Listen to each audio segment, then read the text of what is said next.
Selamat datang di channel Sumber Belajar, media belajar masa kini. Mari kita belajar materi kelas 5, tema 1, subtema 3, pembelajaran keempat. Namun sebelumnya, silahkan klik tombol subscribe dan nyalakan loncengnya, agar kalian tidak ketinggalan video-video terbaru dari kami. Mari kita simak video pembelajaran berikut ini.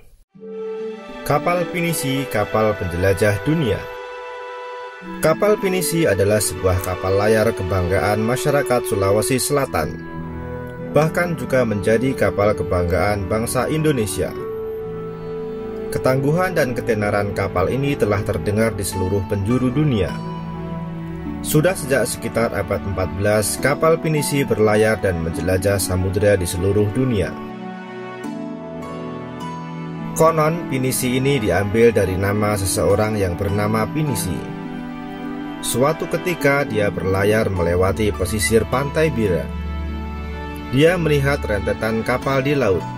Kemudian dia menegur salah seorang nahkoda kapal tersebut bahwa layar yang digunakannya masih perlu diperbaiki. Sejak saat itu orang Bira berpikir dan mendesain layar sedemikian rupa dan akhirnya berbentuk layar pinisi yang seperti sekarang ini. Atas teguran orang tersebut, maka orang-orang Bira memberi layar itu dengan nama pinisi. Kapal pinisi adalah kapal istimewa. Kapal ini dibuat oleh tangan-tangan ahli tanpa menggunakan peralatan canggih dan modern. Seluruh bagian kapalnya terbuat dari kayu dan dirangkai tanpa menggunakan paku. Meskipun demikian, kapal ini telah membuktikan ketangguhannya dalam mengarungi samudera dan menjelajah negara-negara dunia. Banyak upacara atau ritual yang dilakukan dalam membuat kapal pinisi. Mulai dari pencarian hari baik untuk memulai pembuatan, upacara atau ritual mengusir roh jahat saat akan menebang kayu yang akan digunakan untuk membuat kapal pinisi, upacara atau ritual peletakan lunas dan pemasangan pengapit lunas, kemudian memasuki proses penggabungan dan pendempulan badan kapal. Pada proses terakhir dilakukan peluncuran, namun sebelumnya juga diadakan upacara atau ritual selamatan. Semua upacara atau ritual itu dilakukan semata-mata untuk mengharapkan keselamatan dan kesejahteraan bagi pembuat, pemilik, dan penumpang kapal pinisi. Peluncuran kapal pinisi dilakukan pada saat air laut pasang dan matahari sedang naik. Ketika kapal sudah mengapung di laut, barulah tiang dan layar dipasang. Kapal yang diluncurkan biasanya sudah siap dengan awaknya. Adapun kepala tukang bertindak sebagai pelaksana utama upacara dan duduk di sebelah kiri. Doa dan mantra pun diucapkannya. Walaupun terbuat dari kayu, kapal ini mampu bertahan dari terjangan ombak besar di laut lepas. Kapal pinisi satu-satunya kapal kayu besar dari sejarah masa lampau yang masih diproduksi hingga sekarang. Kapal pinisi sendiri umumnya memiliki 2 tiang layar utama dan 7 buah layar. 2 tiang layar pada pinisi menyimbolkan 2 kalimat syahadat, sedangkan ke-7 layarnya melambangkan jumlah ayat dalam surah Al-Fatihah. Ada beberapa jenis kapal pinisi, tetapi yang pada umumnya pinisi ada 2 jenis. Yang pertama adalah lamba atau lambo, merupakan pinisi modern yang dilengkapi dengan motor diesel. Jenis yang kedua adalah palari, merupakan bentuk awal pinisi yang melengkung dan ukurannya lebih kecil dibandingkan dengan lamba. Kapal pinisi biasanya digunakan sebagai kapal pengangkut barang antar pulau. Namun di era modern seperti sekarang ini, pinisi sebagai kapal barang berubah fungsi menjadi kapal pesiar mewah. Pinisi dibuat dengan interior yang mewah dan dilengkapi peralatan menyelam dan peralatan permainan wisata bahari. Kapal pinisi juga dijadikan lambang salah satu gerakan WWF, yakni SO-SARK. Gerakan ini merupakan gerakan untuk penyelamatan dan pelestarian hiu. Sobat Sumber Belajar, mari kita tuliskan ide pokok dari masing-masing paragraf. Pada paragraf yang pertama, ide pokoknya adalah kapal pinisi adalah sebuah kapal layar kebanggaan masyarakat Sulawesi Selatan. Pada paragraf yang kedua, konon pinisi ini diambil dari nama seseorang yang bernama Pinisi. Pada paragraf yang ketiga, kapal pinisi adalah kapal istimewa. Pada paragraf yang keempat, banyak upacara atau ritual yang dilakukan dalam membuat kapal pinisi. Paragraf berikutnya, peluncuran kapal pinisi dilakukan pada saat air laut pasang dan matahari sedang naik. Pada paragraf yang keenam, walaupun terbuat dari kayu, kapal ini mampu bertahan dari terjangan ombak besar di laut lepas. Pada paragraf yang ketujuh, kapal pinisi sendiri umumnya memiliki 2 tiang layar utama dan 7 buah layar. Pada paragraf yang ke-8, ada beberapa jenis kapal pinisi, tetapi yang pada umumnya pinisi ada 2 jenis. Pada paragraf yang ke-9, kapal pinisi biasanya digunakan sebagai kapal pengangkut barang antar pulau. Namun di era modern seperti sekarang ini, pinisi sebagai kapal barang berubah fungsi menjadi kapal pesiar mewah.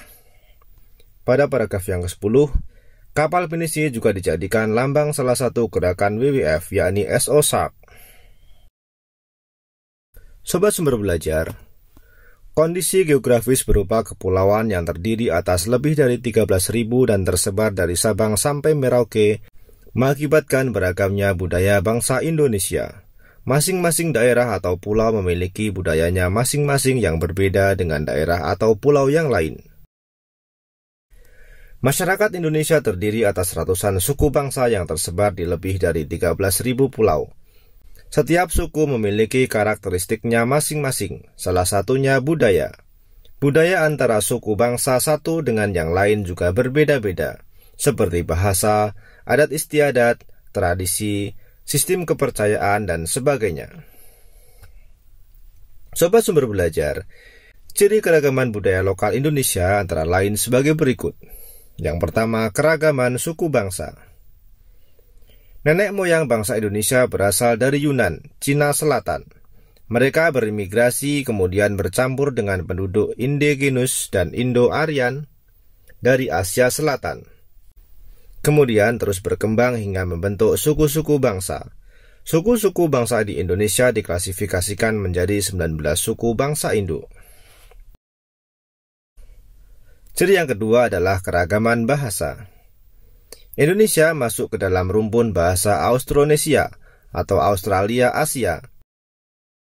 Rumpun ini terbagi menjadi 2 subrumpun lagi. Dari subrumpun bahasa tersebut masih terbagi lagi ke dalam wilayah-wilayah bahasa. Ciri yang ketiga adalah keragaman religi. Indonesia memiliki keberagaman agama atau kepercayaan. Di Indonesia terdapat 6 agama yang diakui secara resmi oleh pemerintah, yakni Islam, Katolik, Kristen, Hindu, Buddha, dan Konghucu. Selain itu juga berkembang aliran-aliran kepercayaan. Ciri yang keempat adalah keragaman seni dan budaya.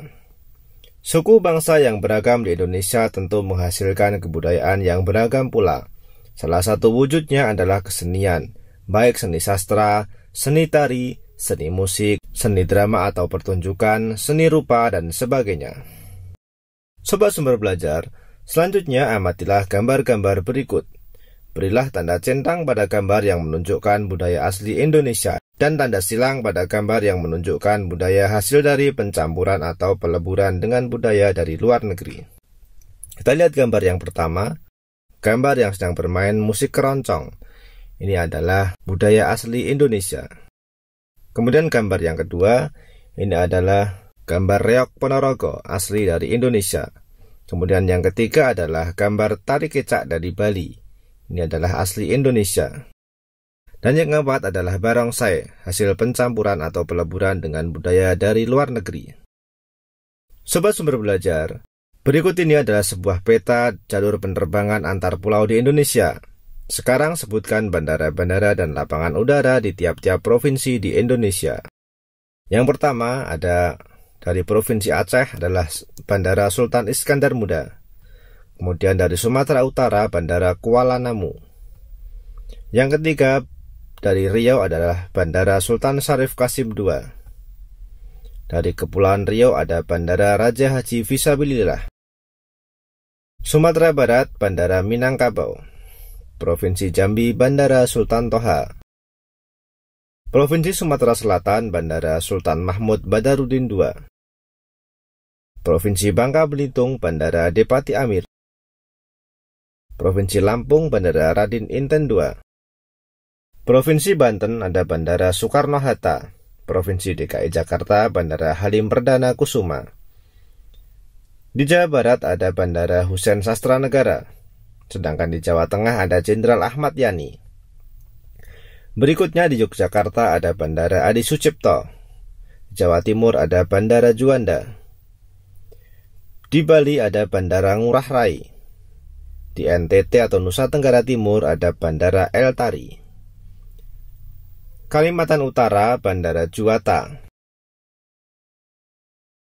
Provinsi Kalimantan Barat, Bandara Padio. Provinsi Kalimantan Tengah, Bandara Cilikriwut. Provinsi Kalimantan Selatan, Bandara Samsudin Nur. Provinsi Kalimantan Timur, Bandara Temindung. Provinsi Sulawesi Utara, Bandara Samratulangi. Provinsi Sulawesi Barat, Bandara Tampa Padang. Provinsi Sulawesi Tengah, Bandara Mutiara. Provinsi Sulawesi Tenggara, Bandara Haleu-Leu. Provinsi Sulawesi Selatan, Bandara Sultan Hasanuddin. Provinsi Gorontalo ada Bandara Jalaluddin. Provinsi Maluku Utara, Bandara Sultan Baabullah. Provinsi Maluku, Bandara Patimura. Provinsi Bengkulu, Bandara Fatmawati Soekarno. Provinsi NTB atau Nusa Tenggara Barat, Bandara Lombok. Provinsi Papua Barat, Bandara Rendani. Provinsi Papua, Bandara Sentani. Selanjutnya berikut ini adalah peta jalur pelayaran antar pulau di Indonesia. Sekarang sebutkan nama pelabuhan di tiap-tiap provinsi di Indonesia. Dari Aceh ada Pelabuhan Yusuf Iskandar. Sumatera Utara Pelabuhan Belawan. Di Riau Pelabuhan Sungai Pakning. Kepulauan Riau Pelabuhan Tanjung Buton. Sumatera Barat Pelabuhan Teluk Bayur. Jambi Pelabuhan Jambi. Sumatera Selatan Pelabuhan Palembang. Bangka Belitung Pelabuhan Pangkal Balam. Lampung Pelabuhan Bakahuni. Banten Pelabuhan Merak. DKI Jakarta Pelabuhan Tanjung Priok. Jawa Barat Pelabuhan Pramuka. Jawa Tengah Pelabuhan Tanjung Mas. Yogyakarta Pelabuhan Adikarta. Jawa Timur Pelabuhan Tanjung Perak. Bali Pelabuhan Benoa. NTT Pelabuhan Tenau. Kalimantan Utara Pelabuhan Malundung. Kalimantan Barat Pelabuhan Dwi Kora. Kalimantan Tengah Pelabuhan Palangkaraya. Kalimantan Selatan Pelabuhan Banjarmasin. Kalimantan Timur Pelabuhan Balikpapan. Sulawesi Utara Pelabuhan Bitung. Sulawesi Barat Pelabuhan Polewali. Sulawesi Tengah Pelabuhan Pantoloan. Sulawesi Tenggara Pelabuhan Kendari. Sulawesi Selatan Pelabuhan Tanjung Ringgit. Gorontalo Pelabuhan Gorontalo. Maluku Utara Pelabuhan GB. Maluku Pelabuhan Ambon. Bengkulu Pelabuhan Bengkulen. NTB Pelabuhan Lembar. Papua Barat Pelabuhan Jayapura. Dan yang terakhir Papua Pelabuhan Merauke. Sobat Sumber Belajar, demikian penjelasan dari kami. Jangan lupa like, share, and subscribe channel Sumber Belajar. Terima kasih.